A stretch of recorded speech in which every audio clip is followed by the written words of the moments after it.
In Egypt, the worst civil upheaval for 25 years. This scene in Cairo recently was also played out in several other Egyptian cities as students and workers fought soldiers and police in 2 days of bloody riots.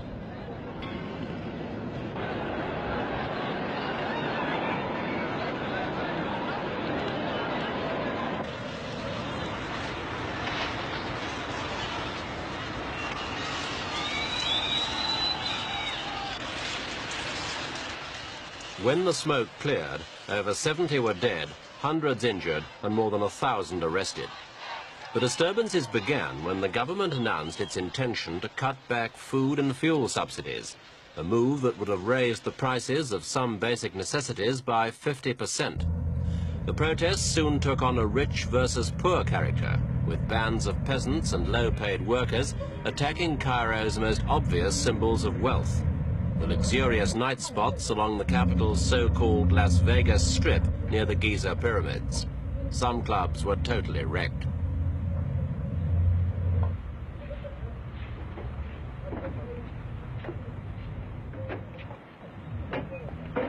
The nightclubs where Arab playboys from the oil-rich Gulf dined lavishly with wine, women and song are now out of business. And among the ashes is the unmistakable message for President Sadat that life, for most of his people, is anything but a cabaret. Shaken, the president responded to the crisis by immediately rescinding the price increases.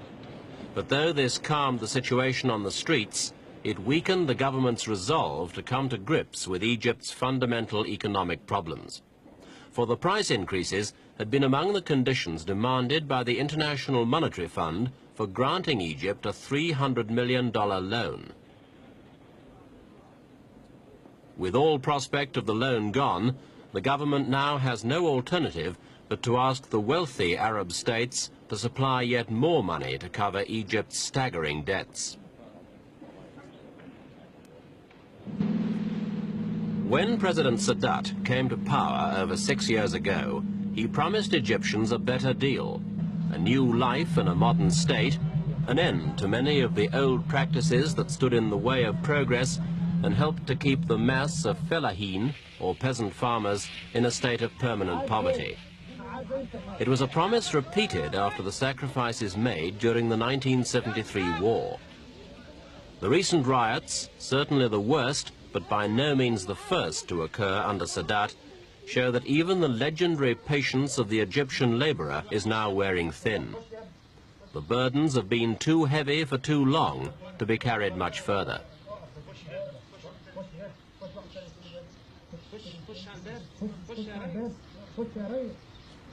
But any remedies must inevitably take account of the harsh facts of Egypt's geography. 95% of the country is infertile desert. The other 5% on each bank of the Nile has to provide for 40 million people. In the country areas, this has meant a life at subsistence level for centuries. Even today, it means little more than that. Small wonder then that in modern times there's been a steady migration from the countryside as younger people have sought a better future in the cities, and in one city especially, Cairo.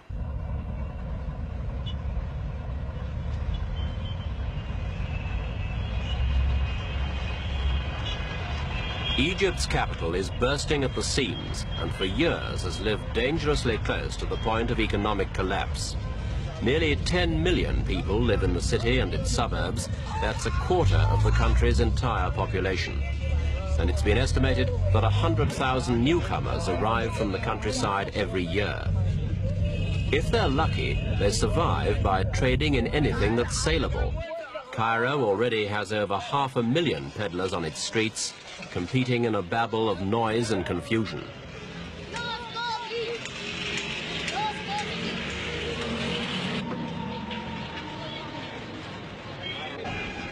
The most an unskilled laborer can expect to earn is about $360 a year. That's less than half a civil servant's pay and less than a third of a skilled industrial worker or craftsman. In actual money terms, it's twice the income of a country peasant. But here in the city, its real value is tempered by an annual inflation rate of more than 20%.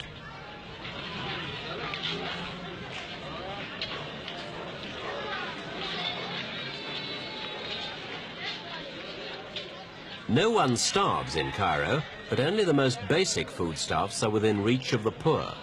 Vegetables and fruit are cheap, and the prices of bread, flour, sugar, meat and cooking oil are kept artificially low by the $1,000 million the government spends on subsidies every year. The planned cuts in these subsidies would have virtually halved this precarious standard of living, a prospect that was enough to send 30,000 people rampaging through Cairo's streets last month.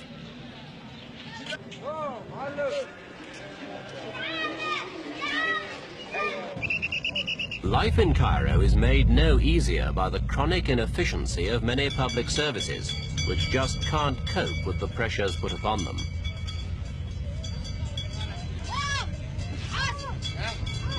3,000 buses, over 200 trams, 20,000 taxis, 150,000 cars and 80,000 horse-drawn vehicles compete with pedestrians in Cairo's streets.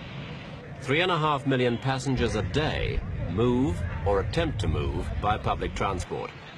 But the system's so overloaded that journeys across town can take up to 3 hours, often in the most exhausting conditions.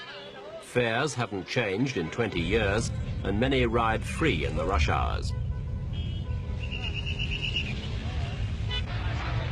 In the most heavily populated suburbs, sanitation services often break down. Public drains become blocked, flooding their contents onto the streets. Little can be done about this sort of squalor in areas where the population density may be over 100,000 per square kilometre.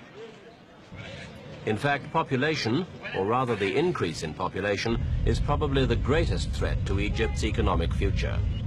Every year, there are 1.5 million more people to feed. Efforts to persuade young couples to have fewer children have met with a disappointing response and have had to fight against the usual religious and traditional objections of an archaic society.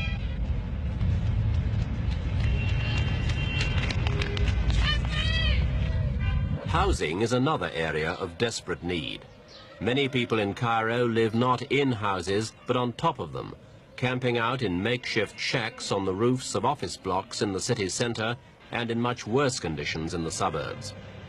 Only wealthy foreigners can now afford to rent furnished apartments at $500 a month.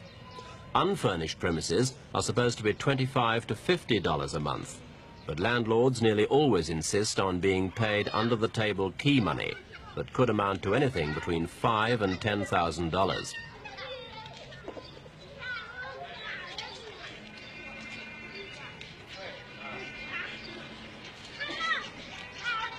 Those who can't get a roof beneath their feet usually live here, in an abandoned tomb house in Cairo's vast cemetery called the City of the Dead. At least 1 million people are estimated to be squatting here. It's become such a permanent community that the city authorities have opened 30 schools to educate the children.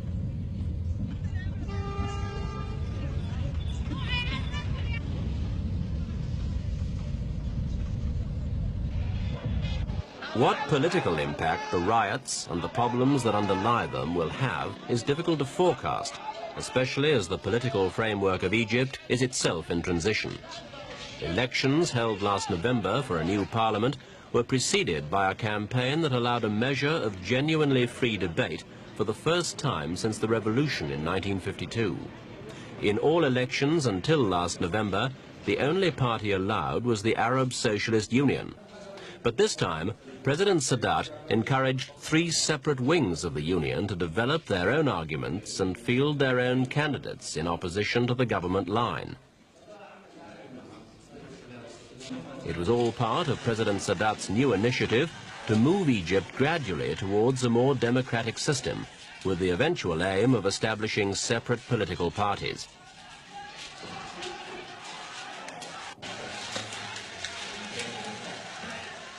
Though the president's faction won an overwhelming majority in the new assembly, his gesture met with popular approval. Some political observers saw in it a shrewd appreciation that Egypt needed some kind of political safety valve through which grievances could be channeled and tensions released. In agreeing to the system and supporting political evolution, the president was seen as protecting his own position from the possibility, however remote, of revolution.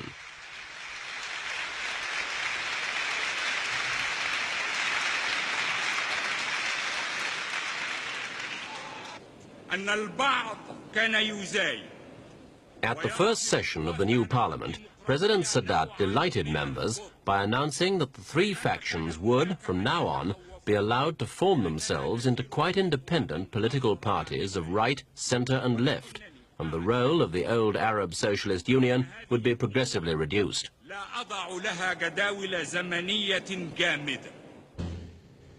These new political developments represent yet another departure from the policies of President Nasser, whose tomb in Cairo is still a place of pilgrimage for most Egyptians.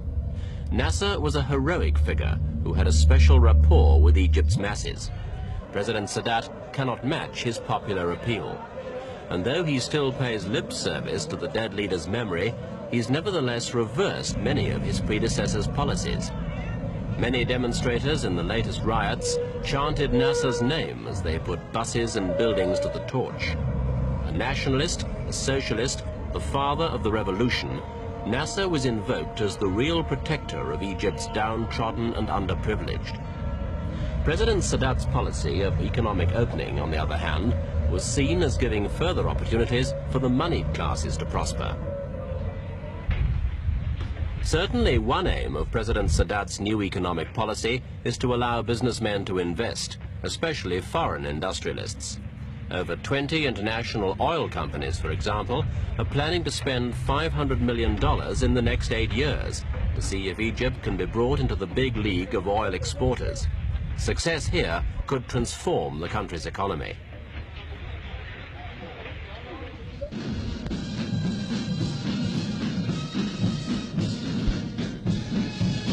But overshadowing these issues is the biggest question of all. Will Egypt have peace? President Sadat himself has said that 1977 will be the crucial year, the year in which some major diplomatic breakthrough is needed.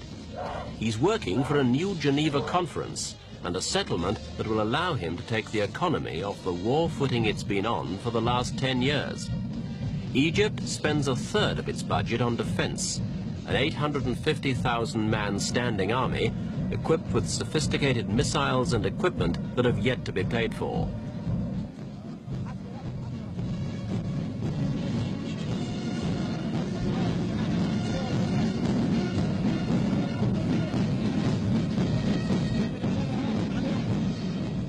Military expenditure is a heavy drain on Egypt's resources.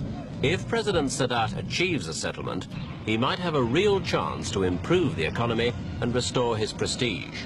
If he doesn't, his only alternative, as he said himself, is yet another Middle East war.